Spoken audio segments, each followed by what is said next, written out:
it seems the majority of Australians are backing Anthony Albanese's changes to stage 3 tax cuts. 62% of voters in favour of the change. That's according to the latest Newspoll. Joining me now is our political editor, Andrew Clennell. Andrew, what do you think? Would Labor be happy with this Newspoll, or you'd think they'd expect a bit more of a bump in those numbers? No, I think this is unambiguously good news for the government, Laura. If you consider what they've been through, the failure of the Voice, Airbus Albo, that moniker being put on the PM, cost of living, 12 rate hikes, and now broken promise, which affects some people who voted for them, and they've been able to maintain an election-winning lead and a majority election-winning lead, only just they'd be a majority again. So I think, considering how it could have gone after breaking this promise, it's good news. How long will it last? That's the question. Probably enough time for them to retain Dunkley, you'd expect. Yeah. The opposition has its work cut out.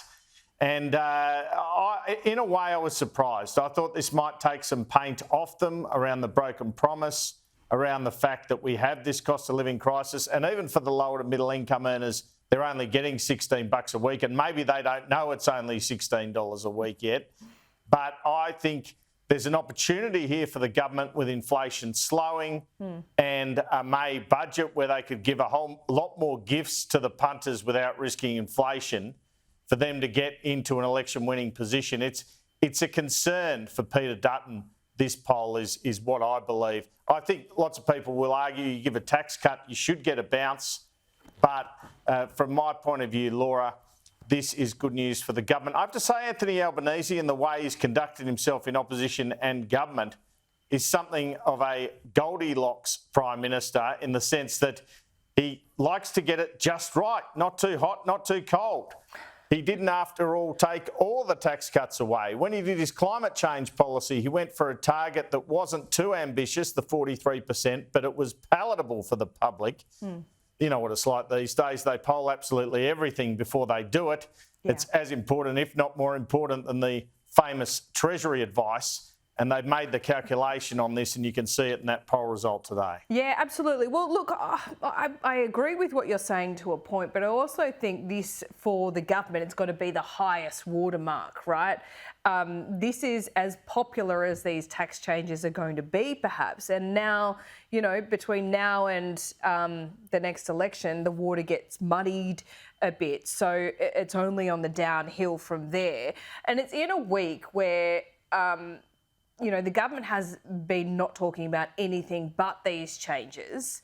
Yes, the broken promise has been pointed out, et cetera, but what happens from here on in, Andrew, is that Anthony Albanese's kind of forced into having these conversations around broader tax policy, other policy areas that he really doesn't want to have and really doesn't look prepared to have.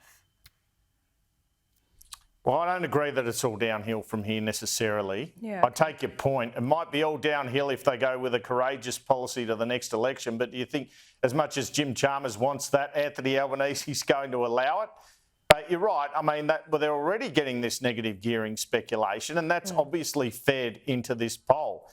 The key point here, which I mentioned earlier, is they've already flagged cost of living relief for the May budget.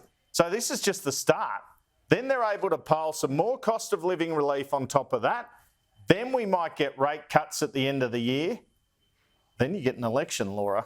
Peter Dutton's job, and he's been very effective at attacking the government.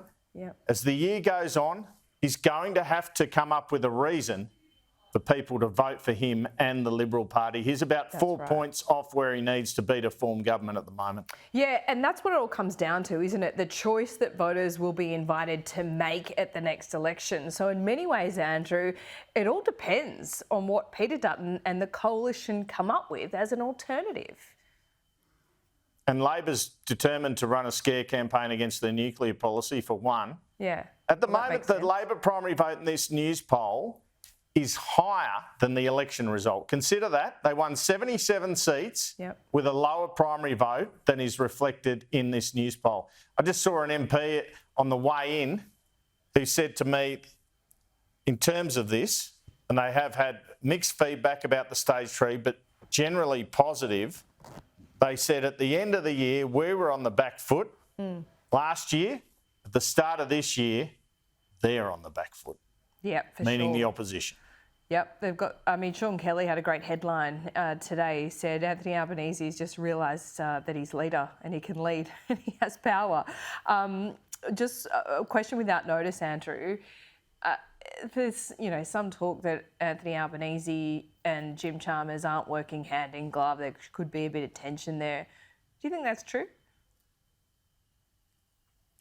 Well, I think initially in the piece, Anthony Albanese and Jim Chalmers had a bit of a generational issue. I think, as I reported on Sunday Agenda, this talk they haven't spoken. They've been speaking every day. And Jim Chalmers was at the Lodge with colleagues for dinner last night after having breakfast with Craig Emerson and Albanese at the Lodge a week ago. So I'll tell you what, if I'd seen someone that much, I don't think I'd be in that much of a rift with them. There's always tensions between Prime Ministers and Treasurers. Yeah. Scott Morrison and Josh Frydenberg even though that didn't become public much apart from when we occasionally reported it. Yep. John Howard and Peter Costello, absolutely. Absolutely. Bob Hawke and Paul Keating, absolutely. Scott Morrison, well, and Matthias Cormann, and Finance Minister more than Malcolm Turnbull, but a little bit with Malcolm Turnbull. Yep. This is just run-of-the-mill stuff. It depends how far Jim wants to push this reform package to the left. He's got a different view in Logan than Anthony Albanese probably has in Sydney.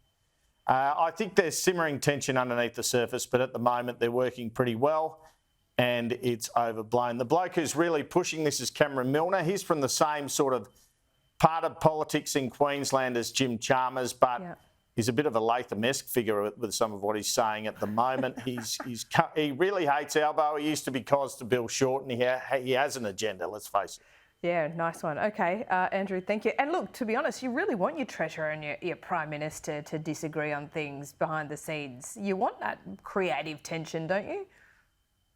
To a point. Yeah, very well said. Good point. Thanks so much, Andrew. We'll see you soon.